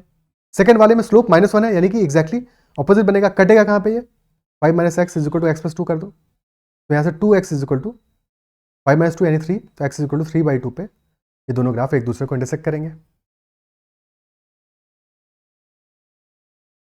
तो समवेयर अराउंड ऐसा ग्राफ बनेगा।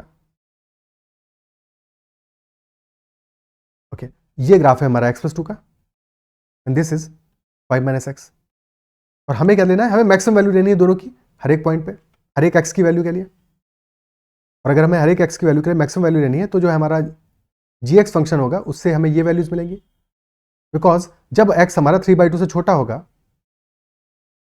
और x less than 3/2, 5 minus x वाला ग्राफ ऊपर है, इजंट इट सो, ऊपर है तो हायर वैल्यू देगा, और similarly for x greater than 3/2, x plus 2 वाला ग्राफ ऊपर है तो वो हायर वैल्यू देगा। तो ये हमारा gx का वैल्यू आ गया, gx रेड में आ गया। क्या ये बात समझ पा रहे हो? क्वेश्चन पूछ रहा है smallest possible value of gx, smallest possible कहां पे होगा, जहां पे कि इंटरसेक्ट किया है, जहां पे इंटरसेक्ट किया है। तो x इक्वल टू 3/2 पे जो भी वैल्यू होगी, और दोनों की वैल्यू इक्वल होगी, किसी भी एक पे पुट कर दो, तो 5 माइनस 3/2 will be equal to 5 minus 1.5 यानी कि 3.5, so our answer will be 3.5। ठीक है, x की वैल्यू 1.5 है तो c आंसर नहीं होगा, c x की वैल्यू है। क्वेश्चन पूछा है smallest possible value of gx, तो दैट विल बी 3.5, यानी कि नन ऑफ दीज ऑप्शन होगा, और आंसर होगा 3.5। ओके, बाकी स्मॉलेस्ट पॉसिबल वैल्यू पूछा था और मैक्सिमम वाला फंक्शन है हमारा, तो इतना सब कहानी करने की जरूरत नहीं, तो सिर्फ समझाने के लिए बताया है। स्ट्रेट अवे हम क्या करेंगे, सीधे करते 5 माइनस एक्स को x प्लस 2 के बराबर किया, क्योंकि इंटरसेक्शन पॉइंट पे मिनिमम वैल्यू मिलने वाली है, x इक्वल टू 3/2 आ गया। अब x इक्वल टू 3/2 को किसी भी एक में पुट कर दो, आंसर आ जाएगा। क्लियर है? क्वेश्चन तो सेकंड्स में होने वाला था, बट ये बात समझने के लिए, सो दैट समझ में आया, जिसको भी प्रॉब्लम हो तो समझने के लिए हमने टाइम लिया, अदरवाइज क्वेश्चन तो बहुत ईजी है ये। क्लियर है? नेक्स्ट क्वेश्चन करते हैं, question number 16। Nalini and Bala each have certain number of oranges. Nalini says to Bala, if you give me 10 of your oranges, I will have twice the number of oranges left with you. Bala replies, if you give me 10 of your oranges, I will have the same number of oranges as left with you. What is the difference in the number of oranges with Nalini and Bala? Okay, तो अब statements को observe करते हैं, ठीक है।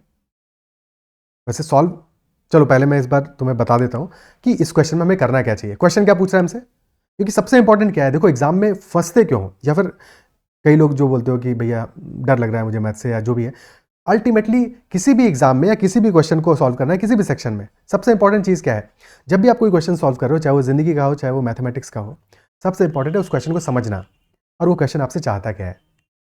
Question हमसे ये चाह रहा है कि हमें पता लगाना है कि difference in the number of oranges क्या होगा with Nalini and Bala.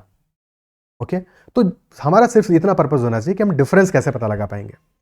Statement 1 कह रहा है if you give me 10 of your oranges, Nalini saying to Bala, तो नलिनी के पास क्या हो जाएगा, डबल द ऑरेंजेस हो जाएंगे दैट रिमेनिंग विद द बाला, ठीक है। और स्टेटमेंट 2 क्या कह रहा है, बाला रिप्लाई कर रहा है कि if you give me 10 of your oranges, यानी बाला को अगर 10 ऑरेंजेस मिल जाए नलिनी के, तो Bala will have same number of oranges as left with Nalini, यानी कि नलिनी और बाला के पास अगर n और b ऑरेंजेस हैं, तो नलिनी के पास 10 ऑरेंजेस कम कर दो n-10 और बाला को 10 ऑरेंजेस दे दो, these two will be equal.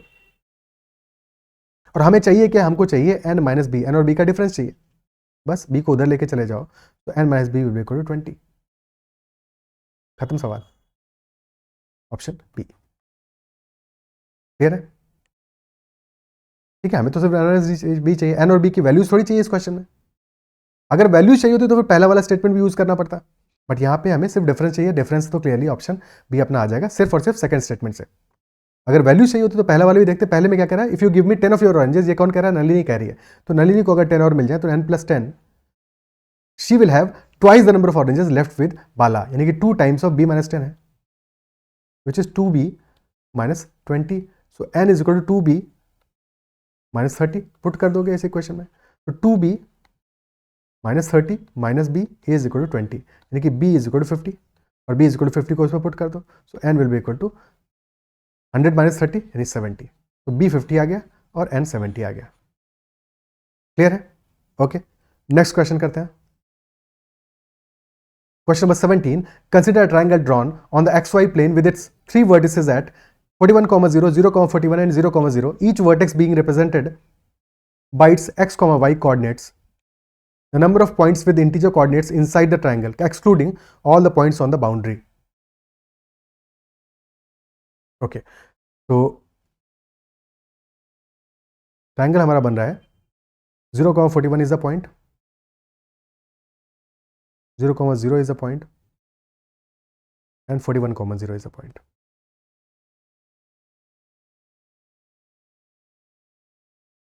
So this is the triangle.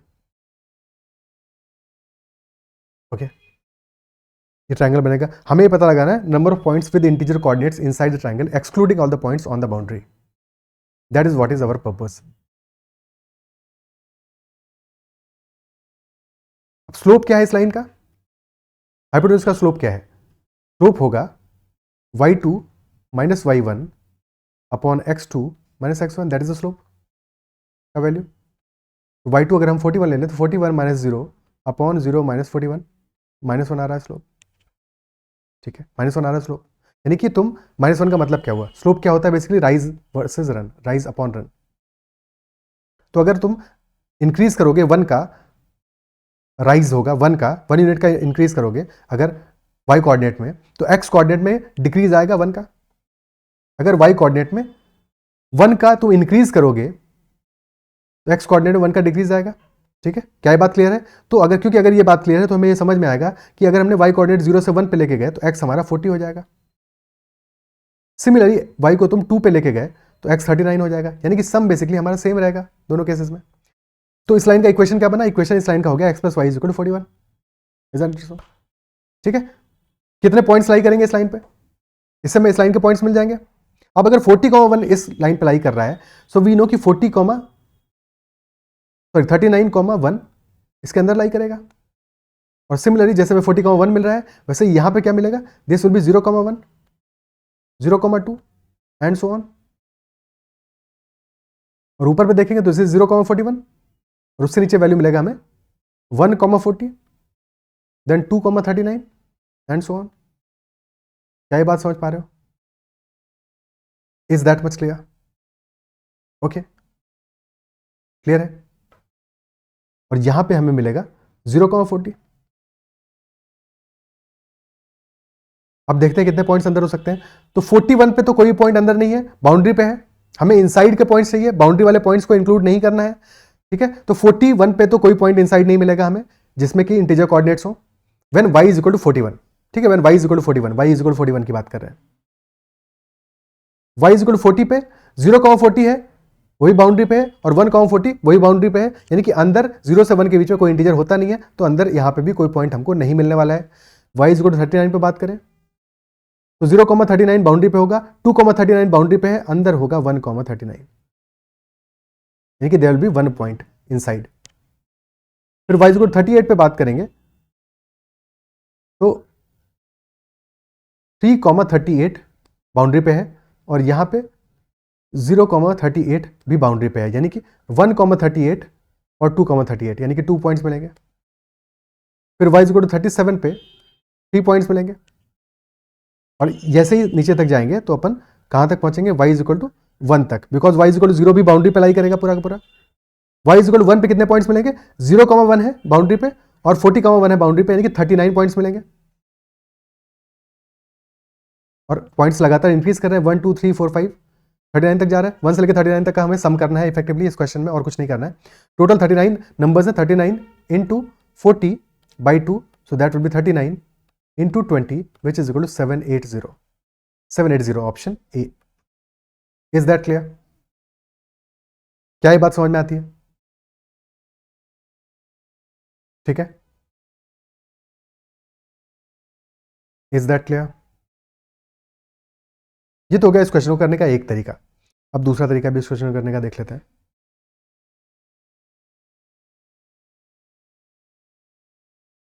हमें गिवन है 0,0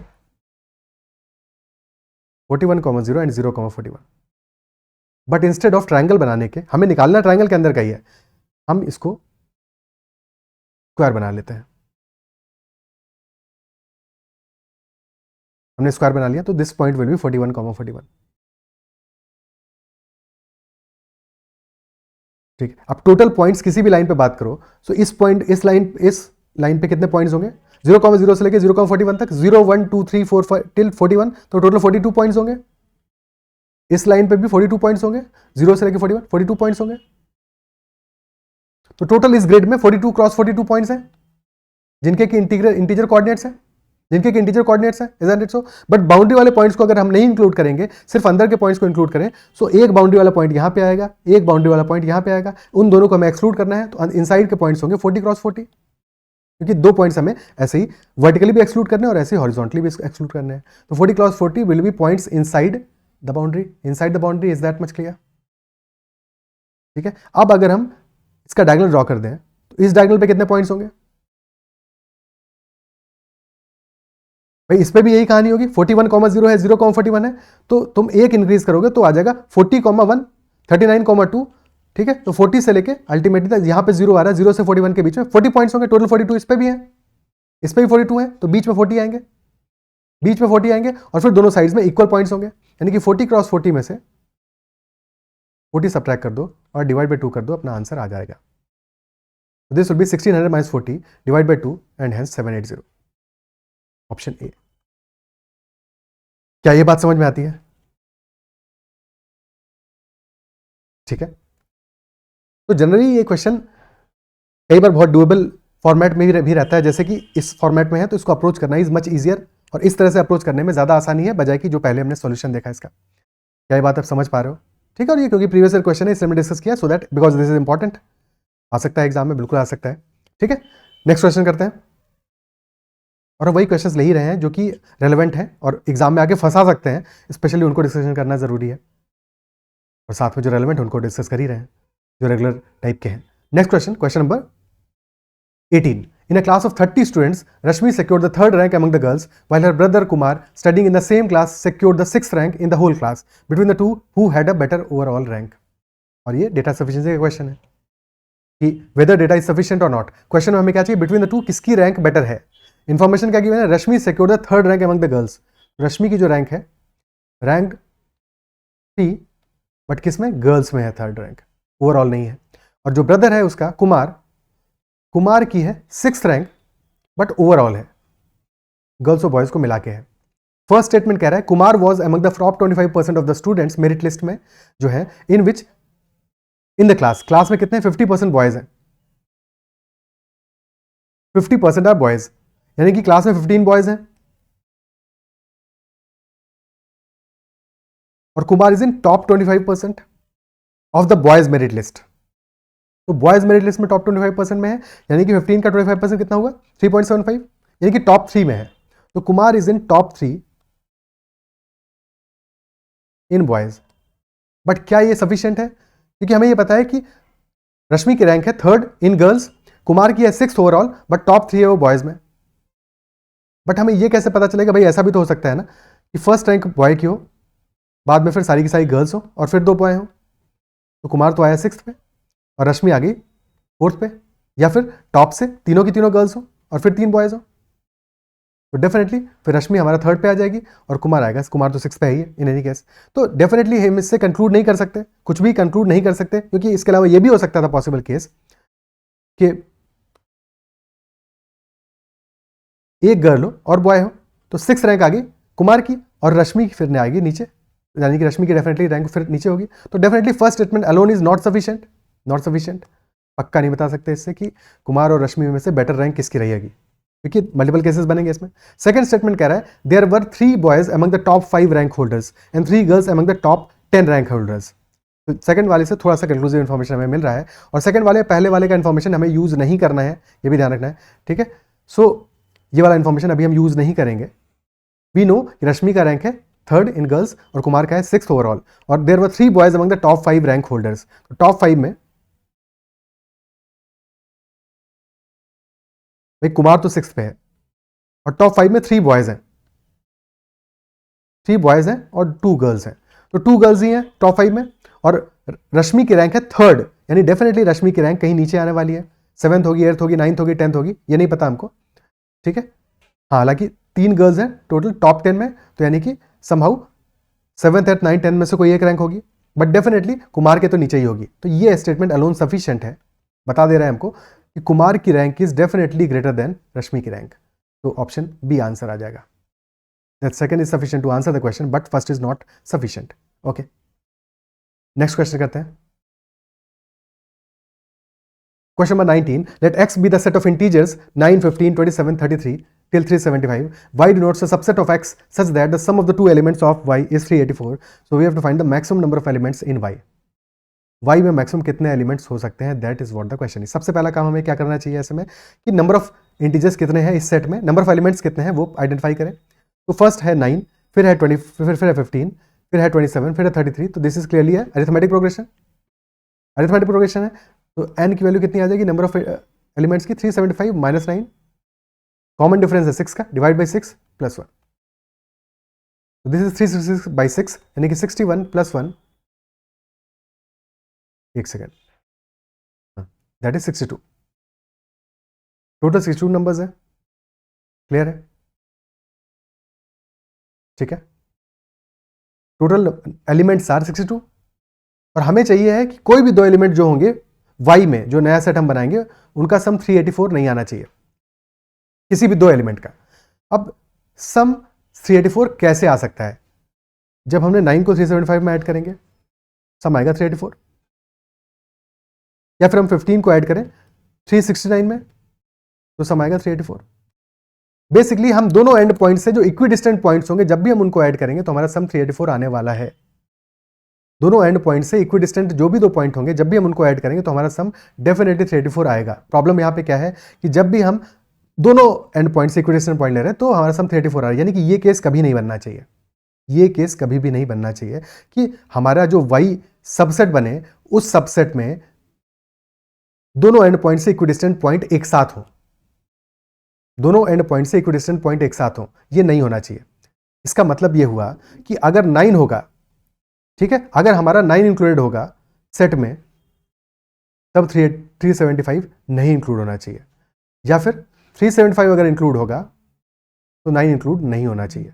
हर एक पेयर के बारे में हम यही बात करेंगे, 15 इंक्लूड होगा तो 369 इंक्लूड नहीं होना चाहिए, या फिर जब 369 इंक्लूड होगा तो 15 को इंक्लूड नहीं होना चाहिए। कितने पेयर्स हैं टोटल? टोटल 31 पेयर्स हैं, और हर एक पेयर से हम सिर्फ एक एलिमेंट ले सकते हैं, हर एक पेयर से सिर्फ एक एलिमेंट ले सकते हैं एट द मैक्स। तो maximum number of elements in y will be equal to 31। एक से ज़्यादा ले लेंगे तो फिर प्रॉब्लम हो जाएगा। ऑप्शन सी आंसर आ जाएगा। क्लियर है? और क्योंकि मैक्सिमम पूछा है, पॉसिबल होता तो फिर ए और बी भी आंसर हो सकता, पॉसिबल होता तो ए और बी भी आंसर होते। ठीक है, मैक्सिमम नंबर ऑफ एलिमेंट्स पूछा है इसलिए ऑप्शन सी आंसर है।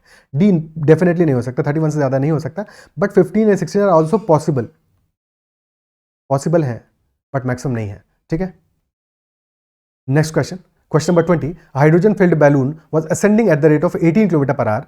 A wind started flowing after a few minutes, which drifted it horizontally with the constant speed. Its angle of elevation at 10th and 15th minutes were found to be 60 degrees and 45 degrees respectively. The wind speed during the last 5 minutes is approximately equal to what? And wind started flowing before the 10th minute. देखिए 10th minute से पहले wind ने start किया है flow करना, और wind की वजह से drift कर रहा है horizontally, otherwise ascend करता है सिर्फ vertically, और vertical speed हमें given है that is 18 km per hour, और हॉरिजॉन्टल स्पीड जो विंड की स्पीड है वही हमें इस क्वेश्चन में निकालनी है। इंफॉर्मेशन क्या गिवन है कि 10th और 15 मिनट पे एलिवेशन गिवन है 60 डिग्रीज का और 45 डिग्रीज का। डायग्राम बनाते हैं इसका प्रॉपर्ली। तो 60 डिग्रीज का एलिवेशन है हमारा आफ्टर 10 मिनट्स, और आफ्टर 15 मिनट्स ये एलिवेशन हो जाएगा हमारा 45 डिग्रीज का। बट क्योंकि हमें पता है ये असेंड कर रहा है, ऊपर जा रहा है, तो जो उसका हाइट है वो भी तो इंक्रीज करेगा ना भाई। 10 मिनट्स के बाद में हाइट अलग होगा, 15 मिनट्स के बाद में हाइट डिफरेंट होगा। और विंड हमारी एक तो देखो असेंड कर रहा है, असेंड करने की स्पीड हमें पता है that is 18 kilometre per hour. Wind जो फ्लो कर रही है उसकी स्पीड हमें नहीं पता है, लेट अस से W स्पीड है, W किलोमीटर पर आवर, पर वो स्पीड हमको गिवन नहीं है। और साथ में ये भी गिवन नहीं है कि विंड कब फ्लो करना स्टार्ट किया, बस ये पता है कि विंड 10th मिनट से पहले फ्लो करना स्टार्ट किया। ठीक है, इतनी बात पता है हमको। बट हमको क्योंकि ये पता है कि 18 किलोमीटर पर आवर की स्पीड है, तो 10 मिनट्स में कितना अपवर्ड्स पहुंच गया होगा, ये कितना डिस्टेंस अटेन कर लिया, कितना हाइट अटेन कर लिया होगा 10 मिनट्स में। 10 मिनट्स में अटेन किया होगा 18 × 10/60 विच इज 3 किलोमीटर, और 15 मिनट्स में अटेन किया होगा 18 × 15/60 यानी 1/4 यानी कि 4.5 किलोमीटर। तो हमें हाइट की वैल्यूज मिल गई। फर्स्ट केस में हाइट इज 3 और सेकंड केस में हाइट इज 4.5 किलोमीटर। क्लियर है? और फर्स्ट केस में एंगल है 60 और सेकंड केस में एंगल है हमारा 45 डिग्रीज। 45 के सामने अगर 4.5 है तो यानी कि क्लियर है ये एंगल भी 45 ही तो होगा, तो this value will also be 4.5 kilometre. और 60 डिग्री के सामने अगर 3 है तो दिस एंगल विल बी 30, ये तो एंगल 30 डिग्री होगा। 30 के सामने क्या होगा, this will B 3/√3 kilometres. Isn't it so? क्या ये बात क्लियर है? ठीक है, 3/√3 किलोमीटर्स होगा। अप्रॉक्सीमेट वैल्यू क्या आएगी 3/√3 की? दिस इज 3/1.73 यानी कि √3 किलोमीटर हो गया, 1.73 किलोमीटर्स। तो डिफरेंस कितना आया? Difference is 4.5 minus 1.73, approximately this is 2.8 के आसपास की वैल्यू है। ठीक है, 2.77 किलोमीटर्स। और ये डिस्टेंस इतना जो ट्रैवल किया है, विंड की स्पीड कांस्टेंट है पूरे टाइम, ठीक है ना, वो गिवन नहीं है इस क्वेश्चन में एज सच, बट विंड की स्पीड कांस्टेंट ही होगी ऑब्वियसली। हाँ, लिखा हुआ ऊपर लिखा है विद अ कांस्टेंट स्पीड। ठीक है, बिकॉज कांस्टेंट नहीं होता तो फिर पॉसिबल था कि हमारा आंसर हम डिटरमाइन नहीं कर पाते। बट कभी कभी क्वेश्चन में ऐसा हो सकता है कि ना भी गिवन हो तो भी हमें एज्यूम करना पड़ेगा, अगर can not be determined type का ऑप्शन नहीं गिवन है तो, कि कांस्टेंट स्पीड ही है। ठीक है, तो हमारा 5 मिनट्स है भाई, ये 10th मिनट की कहानी है, ये 15 मिनट की कहानी है, तो बीच में कितने मिनट का ड्यूरेशन है? 5 मिनट्स का। तो 5 मिनट्स में 2.77 किलोमीटर जा रहा है, तो विंड की speed W will be equal to 2.77 into 60/5 यानी कि इंटू 12 करोगे भाई, 1 आवर में कितना जाएगा? ठीक है, 1 आवर में कितना जाएगा? 12 × 2 24, 12 × 7 8.4, तो 24 + 8.4 + 0.84, this is 33.24 kilometre per hour. Option D. Clear है? ओके, ठीक है। आई बिलीव जो भी हमने क्वेश्चंस आज डिस्कस किए हैं, आपको क्वेश्चंस में मजा आया होगा, समझ में आए होंगे, सारे के सारे क्वेश्चन इंटरेस्टिंग लगे होंगे और कुछ नया सीखने को मिला होगा। यही पर्पस भी था कि क्वेश्चंस का वैरायटी ऐसा रहे कि हर एक क्वेश्चन से हम कुछ नया लर्निंग लें, सो दैट एग्जाम में वो लर्निंग हमको हेल्प करे डेफिनेटली, फॉर श्योर। ठीक है, क्योंकि एक ही रेगुलर टाइप के कितने क्वेश्चंस करेंगे हम, वो भी कर रहे हैं, तो उनके लिए तो प्रैक्टिस के लिए अलग से प्लेलिस्ट बनाई हुई है, तो उससे आप देख ही सकते हो। ठीक है, so that's all for this session. अगर सेशन पसंद आए तो उसको लाइक जरूर करना है, अगर अब तक चैनल को सब्सक्राइब नहीं किया जरूर कर लेना। You can connect with me on Telegram at ADITYKT and join the Telegram group that is CATZAT MBA। That's all for this session, bye bye, take care.